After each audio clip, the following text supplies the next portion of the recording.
اس کے بعد حضرت حسن کی خلافت ہوئی 6 مہینے، لیکن اب جب جنگ کا معاملہ ہوا تو حضرت حسن نے دستبرداری اختیار کر لی، حضرت معاویہ کو تسلیم کر لیا خلیفہ۔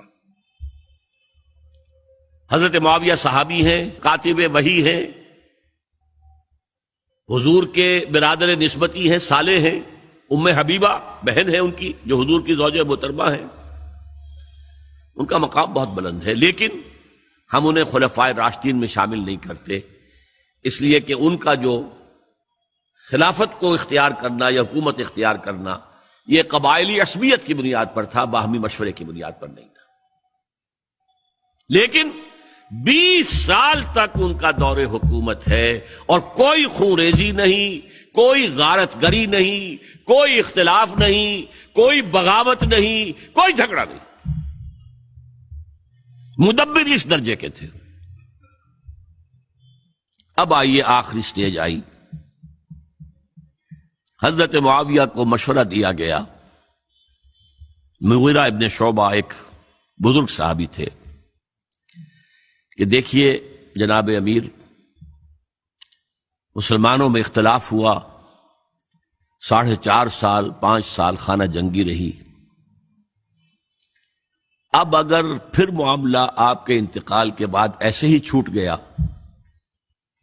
تو اختلافات ہوں گے، جھگڑے ہوں گے، مختلف دعوے دار سامنے آئیں گے، جنگیں ہوں گی، پھر دوبارہ جو ہے فساد ہو جائے گا، آپ کسی کو نامزد کر دیجیے۔ اور پھر مشورہ دیا اپنے بیٹے یزید کو نامزد کر دیجیے۔ حضرت معاویہ ریلیکٹنٹ رہے، لیکن اس کے بعد انہوں نے مان لیا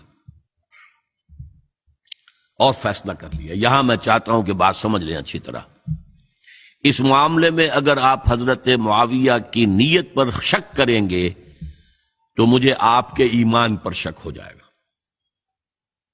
نیت پر نہیں، غلطی ہو سکتی ہے، صحابی ہیں، نیت غلط نہیں تھی، نیت کیا تھی؟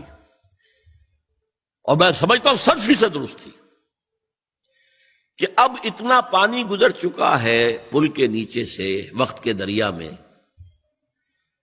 کہ بارے صحابہ سب رخصت ہو چکے، اب اکثریت 9 مسلموں کی ہے، عصبیتیں بھی ہیں، قبائلی عصبیتیں ختم تو نہیں ہوئی، لہذا جب تک کوئی قبائلی عصبیت پیچھے نہیں ہوگی حکومت کے، حکومت نہیں چل سکے گی۔ یہ ابن خلدون کا لفظ ہے، عصبیت، کوئی چیز جو جوڑے آپ کو۔ تو دینی عصبیت اب کمزور پڑ گئی ہے، اس لیے کہ حضور نے جن کو تربیت دی تھی وہ اب گئے، اکثر و بیشتر گئے۔ اب اگر ایسے ہی چھوڑ دیا گیا اور کوئی قبائلی عصبیت پشت پر نہ آئی تو پھر خانہ جنگی ہوگی، 5 سال تک ہوئی۔ اس بنا پر انہوں نے اسے صحیح سمجھا۔ آپ اختلاف کر سکتے ہیں، صحابہ کی رائے سے اختلاف ہو سکتا ہے، لیکن آپ ان کی نیت پر شک نہیں کر سکتے۔ بہرحال واقعہ کیا ہے تاریخی اعتبار سے کہ یہ 10ویں سال میں نامزد کر دیا یزید کو اپنے بعد خلیفہ کے لیے، ولی عہد۔ اس وقت تقریباً سب نے بات مان لی سوائے 5 افراد کے۔ وہ 5 افراد بہت اہم تھے، بہت اہم۔ ابو بکر اہم ترین آدمی تھے، ان کے بیٹے عبد الرحمن ابن ابو بکر۔ عمر نمبر 2 تھے، عبداللہ ابن عمر۔ زبیر عبداللہ ابن زبیر۔ عباس عبداللہ ابن عباس، اور حسین ابن علی۔ حضرت حسن کا انتقال ہو گیا تھا۔ اہل تشیع کا کہنا یہ کہ زہر دیا گیا، واللہ عالم، میں کچھ نہیں کہہ سکتا، میں کوئی تاریخ کا محقق اس معنی میں نہیں ہوں، میں موٹی موٹی باتیں جانتا ہوں۔ بہرحال انتقال ہو گیا تھا، 5 آدمیوں نے نہیں مانا، لیکن دیکھیے یہ تھی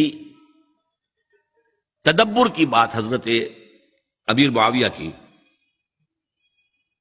کوئی دباؤ نہیں ڈالا، کوئی جبر نہیں کیا، کوئی کسی کو نقصان نہیں پہنچایا کہ نہیں مان رہے تو یہ کر دیں، نہیں۔